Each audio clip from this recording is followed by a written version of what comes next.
As the holidays approach, UAW Ford is gearing up for two big events that highlight the season of giving. The union will present 56 employees from across the nation with the first annual Community Service Awards for their dedication to helping others and improving the workplace.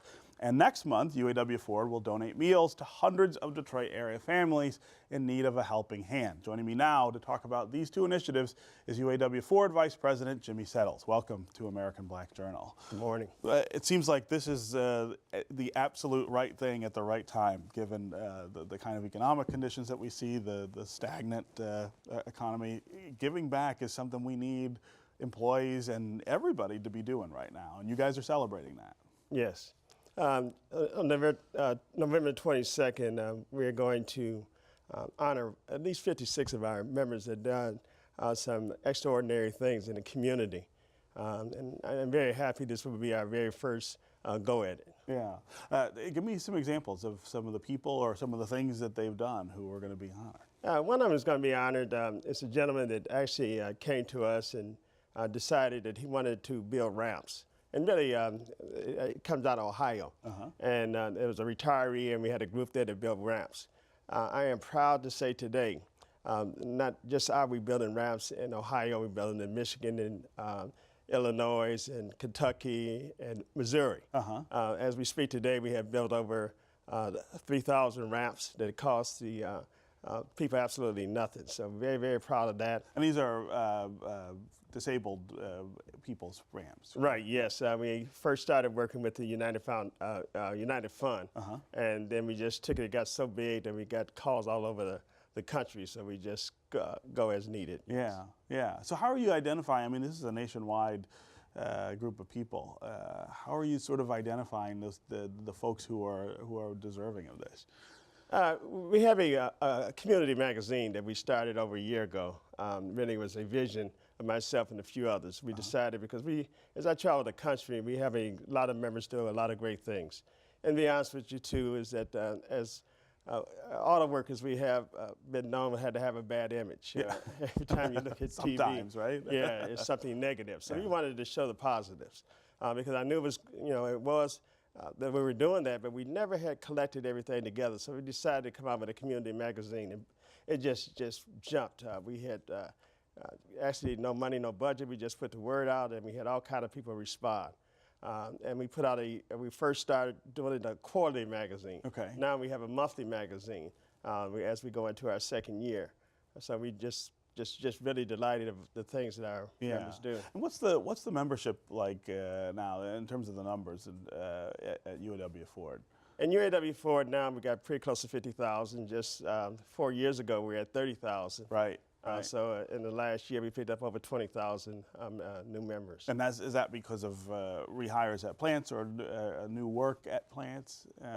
Some of it is because of the volume picked up. Others that we have been able to negotiate contracts where we brought work in from foreign countries back in to North America. So we're very, very proud of that also. Yeah, yeah. I think a lot of people don't quite understand anymore what the union does or what the benefits are to its members. This is a good example, but there are a lot of other things that are still the way they are because of the UAW. And I can say that as the grandson of not just a UAW member, but a leader. I mean, it is still a very vital part of corporate America and of America in general. Yeah, I mean, just here in the city of Detroit, I mean, we're not just boasting because we do this because we know that not only is a preamble, it's the right thing to do. Detroit Public School System, over the last year, we have donated over $1 million. Matter of fact, we just donated $100,000 just a couple of weeks ago so we can continue to have math and after-school care and sports programs in the city of Detroit. We have built at least 5 weight rooms around the city because as we went to different high schools, they were really in shambles. We sponsored the summer program. We had over 2,000 kids that we tried to keep out the street. Right. We have School Sampson on the far west side of Detroit. We just donated 800 uniforms. A very, very economic deprived area, and we got 2 uniforms per person. And we also bought a washing machine and dryer, and we keep a supply of detergent, and we're teaching kids how to take care of their own so they can make certain they have a fresh pair of clothes on a daily basis. And we're supplying coats later on this year. And we do a gamut of things around the country, but in particular in the city of Detroit that I'm very, very proud of. Yeah, I mean, I think a lot of people think the union is for those people or other people, but really, I mean, union members are just everybody among us. It's our friends, it's our neighbors, people in our churches. Right. I mean, we're a mirror society. I mean, we're everything everybody else is. We just happen to work sometimes in plants, so even though UAW members have all kind of occupation, but the majority of them are auto workers. Sure. This is, it just amazes me sometimes because I just seen your segment a minute ago. One of their deacons is also a good friend of mine. Oh, is that at Second Baptist? Yes, and he's an auto worker. Yeah. But we're some of everything. Right. We have, got all kind of things we do outside of work in the community. So we try to highlight that. Yeah, and the union is benefiting now from the pickup of the auto industry, which I think is the singular sort of bright spot in the economy right now. Really, is that manufacturing and auto manufacturing in particular is still headed in the right direction after those bankruptcies. Yes, I mean probably the resurgence of Michigan is because of manufacturing and the auto industry. Absolutely. Yeah. I mean, for every one job that's brought back, and I just mentioned in Ford alone, we got 20,000 jobs within the UAW. We're probably about 50, 60,000 more than we were in the state of Michigan. And for every one job that's produced, there are 9 jobs connected with that. So you can do the math and see how much it has to play on the economy.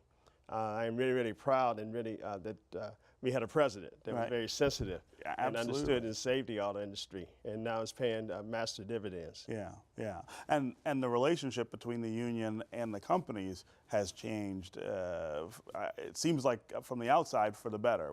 Do you feel that too? I definitely feel that, and I probably was remiss in not mentioning that all these programs we have is a joint program between UAW and Ford. With the company. Yeah, with the company. I mean, this holiday season we will be passing out well over 25,000 baskets that not only just have turkey, have all the trimmings with it also. And average cost about $30 per basket. Yeah. And this is coming collaborative between our UAW and Ford.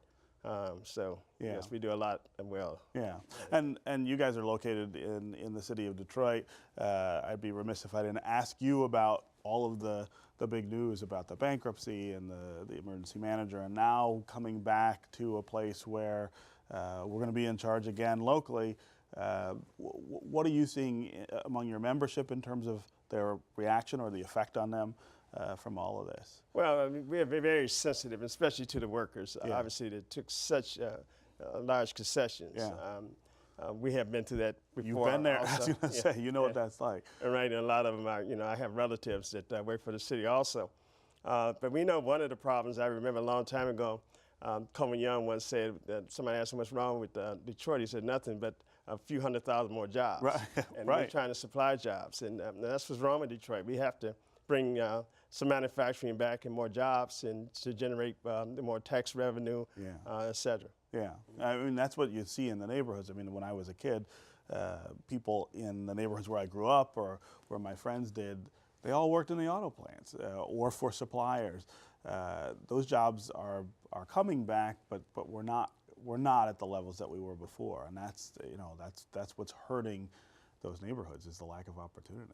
You're absolutely right, and within the UAW, we're trying to do everything we possibly can. Because when I was a kid, I remember that probably the Big Three had 90% of the market. Right. And as we speak now, because of the offshore coming into America, the Big Three has less than 50%. Right. And the transnationals do a lot of their work not in America. Right. Although they do have some in America. Yeah. So we're trying to remedy that situation to trying to make certain that we bring these jobs into North America. If you sell here, build here, hire here. Right, hire here and negotiate with the union. Right. Which some of them are a little reluctant to do. Especially when offshore, very reluctant, but we're getting there. Yeah, yeah. Well, very good job on the program, and thanks for being here. Thank you for inviting me. Yeah.